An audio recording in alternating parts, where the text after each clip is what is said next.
नमस्कार दोस्तों, मैं रोहित कुंबर समर क्लासेस में आपका स्वागत करता हूँ।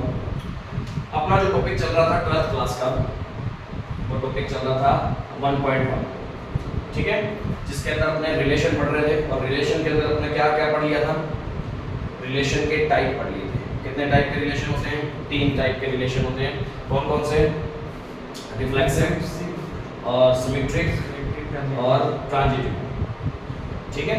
और यदि ये तीनों ही किसी फंक्शन में फॉलो हो रहे हैं, तीनों के तीनों सेटिस्फाइड हो रहे हैं, तो इसको क्या बोल देते थे? इक्विवेलेंस बोल दिया जाता है, ठीक है। इक्विवेलेंस, ये सारे के सारे किसके टाइप हैं? रिलेशन के टाइप हैं, टाइप ऑफ रिलेशंस, ठीक है। अब ये बात इतनी ध्यान रखना, इतनी पता थी, अपन ने इनकी डेफिनेशन के बारे में बात की थी। इसका फर्स्ट क्वेश्चन भी अपनों ने फर्स्ट 4 पार्ट कर भी लिए थे। अब आगे इसके क्वेश्चन की बात करता हूं मैं। इसका 5th क्वेश्चन करवाने की जरूरत है या कर लोगे?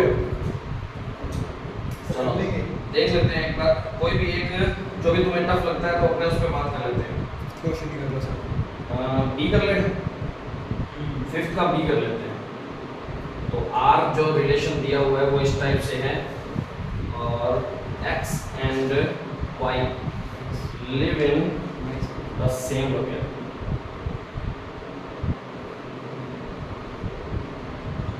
ये क्वेश्चन है, क्या मतलब है इसका? x and y live in the same location. Location एक टाइप से, हाँ। ठीक है। अब लोकेशन का मतलब वही हो गया कि अपने यहाँ रह रहे हैं, मेरा घर है, जैसे नई आबादी में घर है, तो नई आबादी में रह रहे हैं, और x और y 2 जने थे, वो दोनों नई आबादी में रह रहे हैं। तो नॉर्मल सी बात है, अपने पहले सबसे पहले किसको चेक कर लेते हैं? रिफ्लेक्सिव को। अब ध्यान देना, इसका क्या बनाना पॉसिबल नहीं है, रिलेशन बनाना तो पॉसिबल नहीं है, क्योंकि रिलेशन इस टाइप में है। Yes sir. तो अपने ऑर्डर पेयर के फॉर्म में तो बना ही नहीं सकते इनको, ठीक है। तो अपना रिफ्लेक्सिव चेक करते हैं। तो रिफ्लेक्सिव के लिए सबसे पहले क्या चेक किया जाएगा? सेम। हाँ जी, सेम का सेम, मतलब x और y की जगह पे भी x पुट कर देना होगा, बस, और कुछ पढ़ना नहीं है। y की जगह पे भी x पुट करके, या तुम्हें नहीं x और y में पसंद आता तो कोई नया एक एलिमेंट लिया, कौन? a, और a किसमें ये रिलेशन दे, किसमें रहा है? a सेट में, सेट a में दे रखा है। तो ये रिलेशन किसमें डिफाइंड है? a सेट के अंदर रिलेशन डिफाइंड दे रखा है। तो a बिलोंग्स टू a। तो अपने ये चेक करते हैं, a का रिलेशन a से क्या बनेगा? a and a live in same location. Normal सी बात है। Yes sir. लोकेशन लोकेलिटी ये है।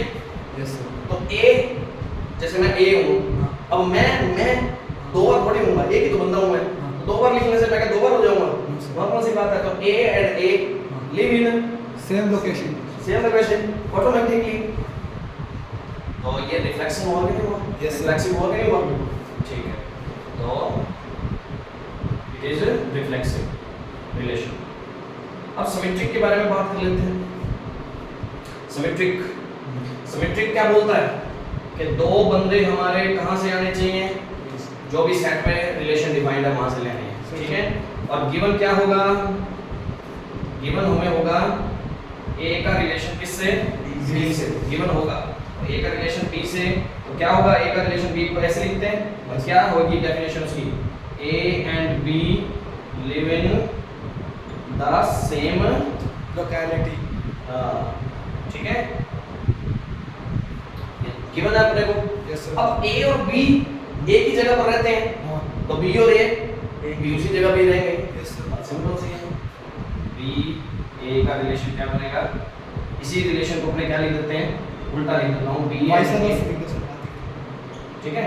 b एंड a लिव इन, कोई प्रॉब्लम तो नहीं है। a एंड b को b एंड a लिख दिया। अब b एंड a में बन गया, तो ये रिलेशन किसका बन गया? b a का रिलेशन बन गया। तो इसका मतलब ये a रिलेशन b किसके इक्वल आ गया? b रिलेशन a के। तो ये a और b की जगह कोई भी एलिमेंट हो सकता था, सभी के लिए क्या है? सेटिस्फाइड हो रही है बात, कोई प्रॉब्लम तो नहीं है। इट इज सिमेट्रिक रिलेशन, ठीक है। नेक्स्ट के बात करते हैं ट्रांजिटिव। ट्रांजिटिव का मीन वही बात, कितने बंदे चाहिए होते हैं? 3 एलिमेंट चाहिए अपने को अपने सेट में से, ठीक है। अपने 3 एलिमेंट चाहिए। गिवन क्या क्या होगा?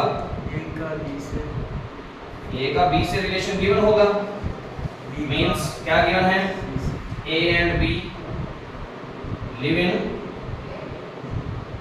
Same locality. लिख लो है। Yes sir. और बी का किससे दिया होगा, सी से दिया होगा, B and C live in same locality. अब सोचो, अब बात करते हैं ए और बी, ए और कोई बी एक ही जगह पे रहते हैं, ठीक है, बी और अगला सी एक ही जगह पे रहते हैं, तो नॉर्मल सी बात है ए और सी भी एक ही टीम रहेंगे। है कि नहीं है, पहचान सकते हैं, तो सीधा डायरेक्ट लिख सकते हो। Yes sir. Then A and C live in same locality. Same locality. बस ये इतना पता लगता ही अपने क्या लिख सकते हैं उसके अंदर, इट इज अ ट्रांजिटिव। समझ आ गई बात, ये बात है बस। अब ये तीनों फॉलो हो रहे हैं, तो इसका मतलब ये कौन सा रिलेशन हो गया, इक्विवेलेंस रिलेशन हो गया, तीनों फॉलो हो रहे हैं ना इसमें, तो ये बात ध्यान रखनी। जहां अपने रिलेशन पूरा वैसे डिफाइन नहीं कर सकते ना, ऑर्डर्ड पेयर की फॉर्म में यदि डिफाइन नहीं कर सकते, तो वहां उसको इस लाइनें बना बना के इस तरीके से सॉल्व करना होगा। कोई प्रॉब्लम तो नहीं है, नो सर। चाहो तो नोट कर सकते हो। No sir.